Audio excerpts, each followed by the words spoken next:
Kata Udedori. Donc là, il prend ma main. Voilà. En pronation, naturellement. Et ensuite, il va venir en poussant en supination sur mon coude. Il va décoller mon bras. Et dans l'idée, il va me pousser en diagonale, légèrement en diagonale. Il ne peut pas me pousser droit en faisant la clé là. C'est pas possible parce que je vais compenser avec l'épaule. Donc il me met le poids dessus, il tire avec ça, il pousse avec ça. Et il est obligé de déclencher en Tsugi-hachi. D'accord? Parce que sinon il va se retrouver en déséquilibre. Donc là, pour être fort, il déclenche en Tsugi-hachi. Voilà. Là, c'est Uke qui a pris l'initiative. Il tente la clé. Tori va reprendre l'initiative en changeant la direction et en accélérant. Et en marquant le déséquilibre. Donc, gauche, droite, déséquilibre. Ça, c'est le plus difficile à réaliser au départ, parce que c'est pas très naturel. Donc, regardez, je coupe le fromage en deux. Il place la clé. Sur le premier, je suis à l'extérieur. Il me pousse en clé. Je suis à l'extérieur. 2, 3, je vais repasser à l'intérieur en tirant le coude. 2, 3, je tire le coude, déséquilibre. Comme ça, je me retrouve sur sa jambe gauche. Et je vais frapper le fumikomi, c'est un genre de yoko-giri avec le sabre de pied, là, d'accord, à l'intérieur du genou. Quand on voit des trucs comme ça, ou ça, ou pire, devant sur la rotule, là, ça, c'est grosse faute. Ma tête, elle regarde la témi. Ça, on voit ça aussi des fois. Même dans des compétitions de haut niveau, en kata, on voit ça. La témi, il ne doit pas toucher, mais il ne doit pas non plus être à 3 mètres. Il doit être ciblé. Donc, voilà. Déséquilibre ici, déséquilibre. Et là, supination. Tout de suite, supination. Je prends le poignet, c'est la hanche. Et là, cette fois, je vais faire wakigatame. Tout à l'heure, c'était côté ineri. Là, c'est wakigatame, donc c'est l'aisselle. Mon coude, il va coiffer.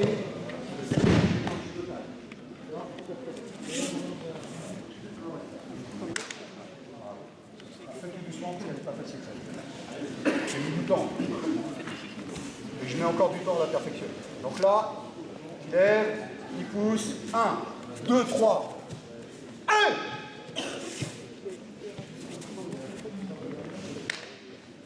Là, maintenant, on le fait.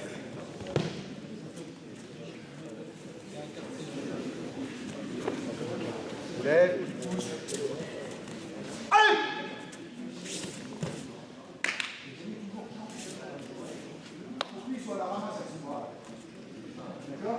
Il est toujours dans le déséquilibre. Il ne peut jamais récupérer son bras. Il est aspiré, il ne peut jamais. Si au moment où je fais la témi, je suis ici et je reviens vers lui pour faire la clé, c'est fini. Vous comprenez bien, c'est fini. Il faut que je fasse la témi, ici, là, la témi, et là j'emmène. Soit je croise, soit je fais en passage. On est bien en passage.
Shirodori. Donc là, il va avancer en arrivant avec la jambe droite, il me laisse partir un petit peu, il me rattrape, il me saisit le col et il me tire vers l'arrière en pas glissé. Regardez bien, quand j'arrive au milieu, il me tire en arrière en pas glissé. Voilà. Et là, je tombe. L'idée, vous avez vu, c'est ça. Il saisit, mais il ne fait pas que tirer pour m'amener sur lui. S'il fait ça, il va se retrouver lui-même en difficulté. Son idée, c'est vraiment de me tirer avec le corps. Il laisse glisser la jambe. Ça, c'est très important. Parce que moi, dans mon pivot, avec le dos de ma main, je vais bloquer à l'intérieur du biceps pour désunir Uke, d'accord, pour plus qu'il soit puissant sur son bras. Et en même temps, je vais placer un Atemi avec la paume vers le bas, un Gyakutsuki, d'accord, comme ça, avec la paume vers le bas, le Kiai. Et tout de suite, la cinématique, c'est ça. Tout de suite, c'est tête, contrôle.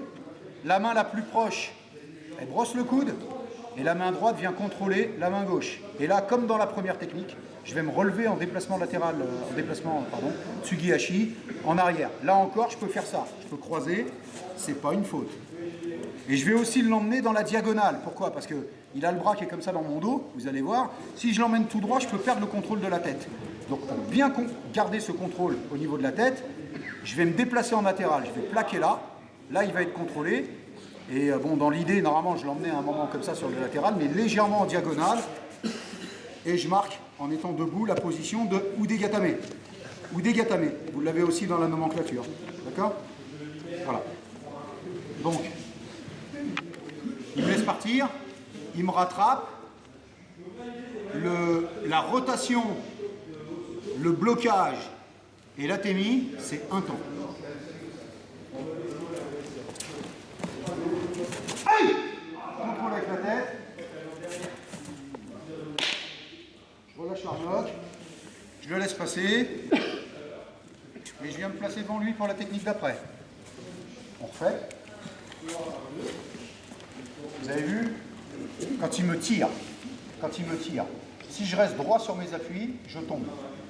Donc, je suis obligé déjà de descendre mes appuis pour pouvoir faire une rotation. D'accord? L'atemi, il vient avec. C'est pas le bras qui frappe, c'est la hanche. Et là, contrôle avec la tête. Et là, maintenant, comme le bras est contrôlé, je vais l'emmener en déséquilibre, je vais l'aspirer en me redressant. Là, je suis fort pour presser. Contrôle avec la tête. Voilà. C'est le même principe dans le kata no kata.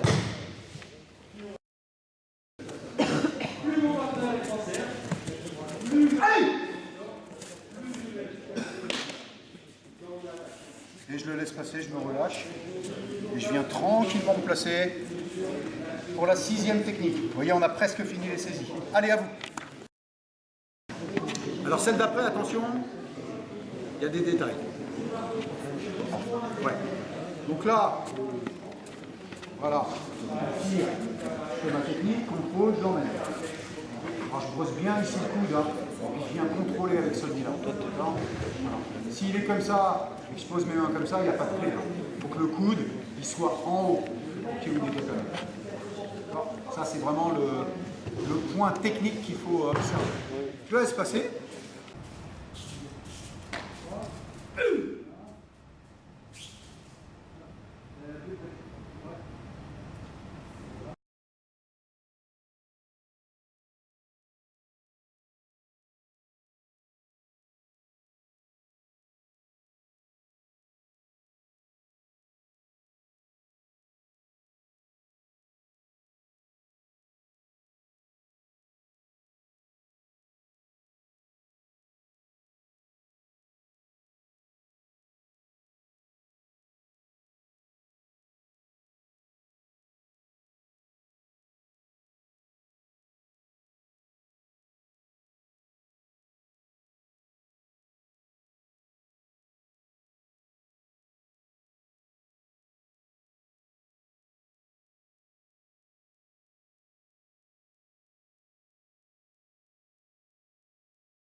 J'ai une particularité, je dis j'ai parce que je fais ça.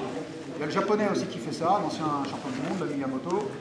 Donc moi, au lieu d'arriver Shizentai, ici, comme on va vous faire voir souvent, dès qu'il va attaquer l'étranglement, en étant, dès qu'il attaque l'étranglement, en étant Shizentai, je suis pas à l'aise. Je me sens tout de suite en déséquilibre dans ma défense. Et après, pour pivoter, c'est très très dur de pivoter en ayant les deux pieds sur la même ligne. Donc on s'est arrangé. Ça, c'est un truc que vous pouvez faire avec votre partenaire. C'est pas marqué du tout dans les textes. On s'est arrangé pour qu'au lieu d'arriver j'arrive légèrement avec le pied droit devant. Ce qui va me permettre très facilement de défendre et de pivoter avec mon épaule, tirer le partenaire et ensuite passer en feu. Vous allez voir, on va le faire tout doucement.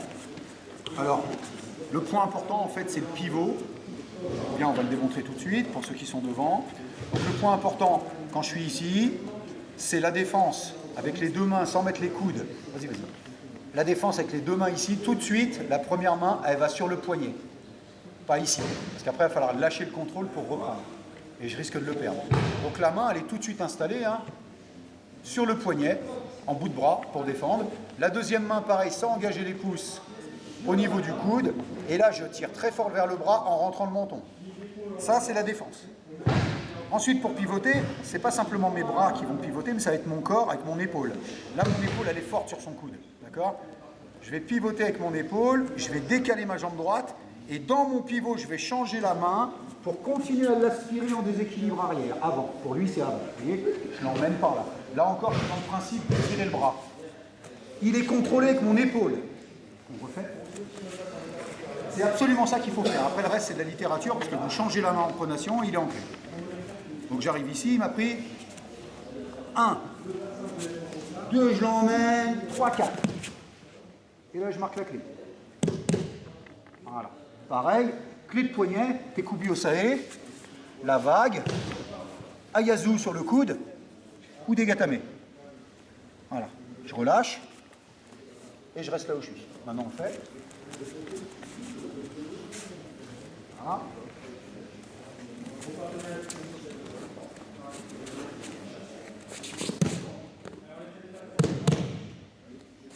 Phase de relâchement, il se replace, je suis, comme ça on arrive en même temps. Pour la 7e et dernière technique. Là, ça baisse. Là, voilà. Là, les relais.